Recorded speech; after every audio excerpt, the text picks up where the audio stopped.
Hi, Jonathan York from Bay Financial Partners, looking at investment markets.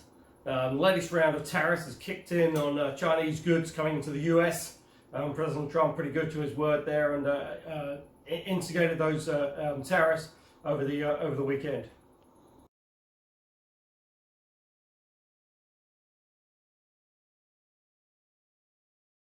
Now, what has been encouraging is that China so far hasn't really retaliated too badly. Apparently, the talks are still taking place. There's supposed to be a face-to-face negotiations taking place in the US. Whether that's going to take place, we're not quite sure yet. But apparently, according to President Trump, talks are still taking place, and there is a little bit of progress being made.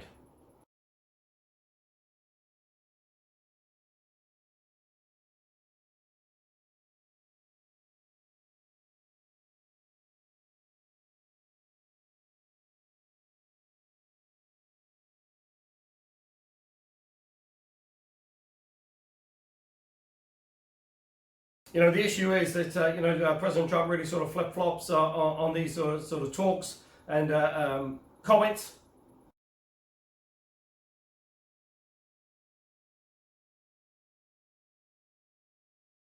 One week they're not going particularly well, and the tariffs are all back on. Next week, actually talks are really good, and we might just delay the tariffs, and then this and that, and really he's losing certainly a little bit of credibility out there.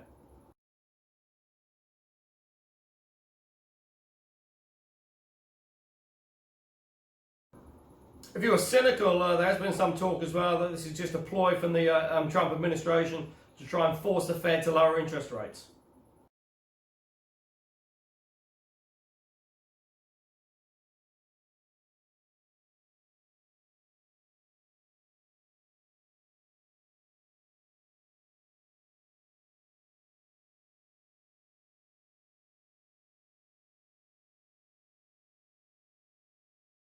Now, on the US economy, we're certainly getting a little bit of a better read this weekend with the latest jobless numbers coming out, expecting to be around plus 160,000 jobs created.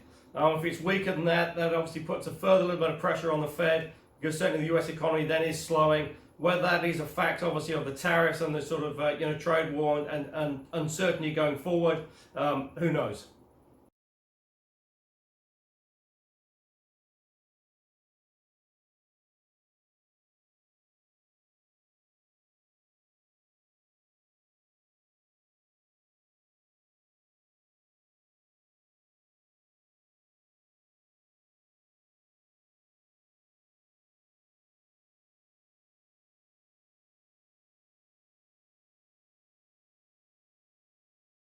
Interesting as well, though, in the US, there's a little bit of talk now about potentially negative interest rates. That does seem sort of way off on the sort of horizon, really. But the fact that people are talking about it makes maybe the markets further a little bit sort of nervous now out there as well.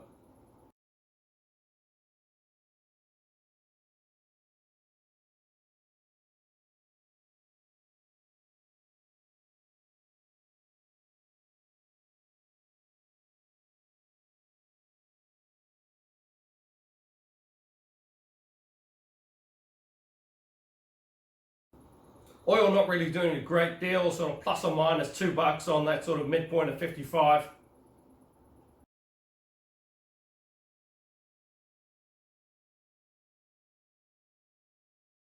Boris Johnson seems to have got himself in a right mess with Brexit. He's come out and he's now going to suspend Parliament for around 4 weeks.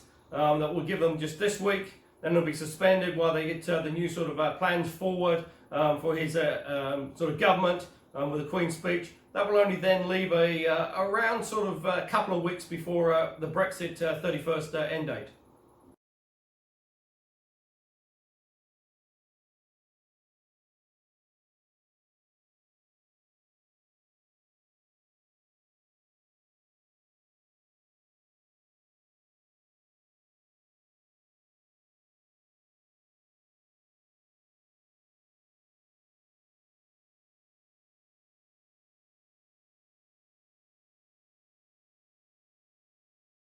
Now, he's adamant that the UK will be leaving on the 31st of October.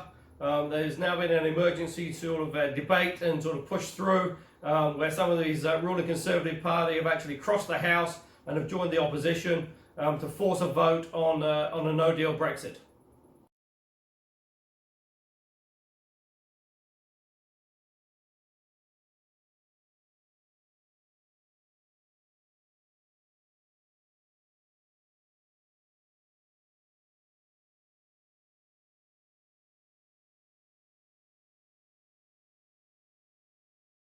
Now, obviously, that's pretty politically damaging for Boris Johnson.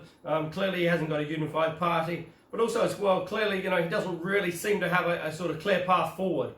He's just sort of come in, sort of bounding, sort of beating the desk, saying we will be leaving on 31st October, come what may. There will be no further extensions. I will not ask for an extension. We will be leaving on that date, and if we don't have a deal, then it's a no-deal Brexit.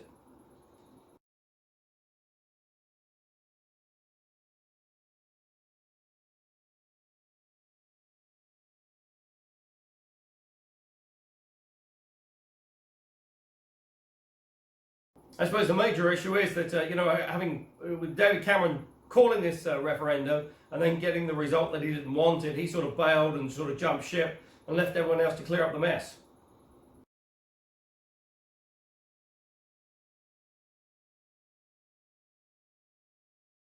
It is pretty evenly split, but I suspect if you were to have a referendum tomorrow to see if the UK should leave the EU, the vote would be to stay.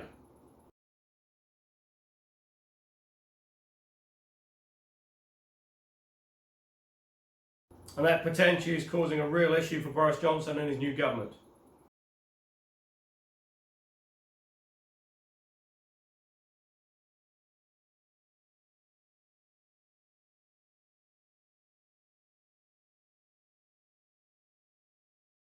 Here in New Zealand, business confidence still pretty weak and really showing little signs out there. Certainly the government aren't sort of helping out there.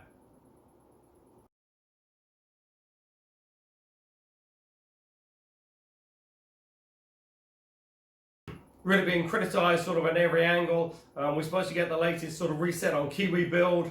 That's going to be interesting to see how that sort of plays through. But again, if you look at the numbers, they're not building anywhere near enough houses, and the houses that have been built, they can't even sell.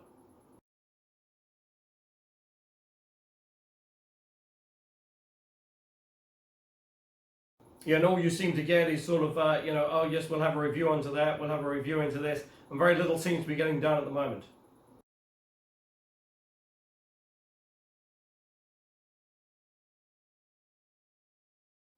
Now that's obviously weighing on business confidence, but it'll be interesting to see if the recent sort of cut in interest rates really does have any impact and sort of gets businesses out there sort of spending and sort of really putting capital to work.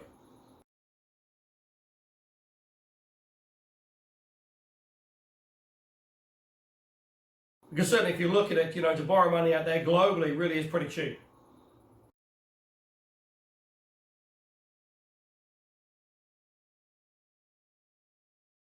Again, a lot of discussion as well, sort of on the global scale, that why there are more sort of governments introducing sort of infrastructure bonds out there to fund sort of some of these sort of major projects. Given interest rates are pretty low, you can get a sort of a 30 or a 50-year bond out there, and interest rates, they being very low, that would fund a lot of these developments going forward.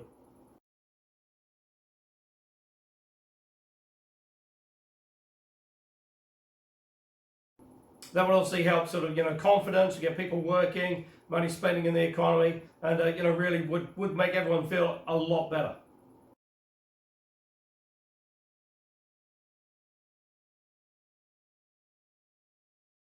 While also building some of the major infrastructure projects that need to be built over the next sort of 10 to 15 years.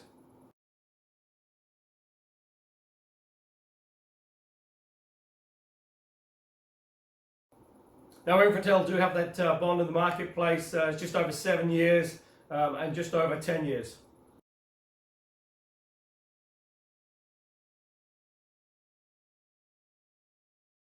Seven years, 335. The 10 years looks to be around sort of 364-ish. That's going to be for the first 15 months. Then we'll be reset at a margin over the 1 year rate.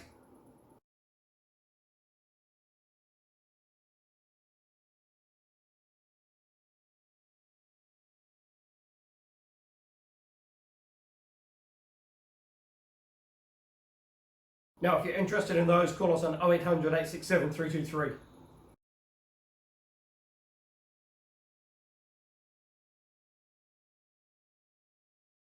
Now, if you are looking for income options, let's say, there's plenty of alternatives available out there in terms of dividend shares, property trusts, etc. And if you're interested in discussing what's available, call us on 0800 867 323 or go to the website www.bayfinancialpartners.co.nz for lots of interesting articles. And we look forward to speaking to you soon.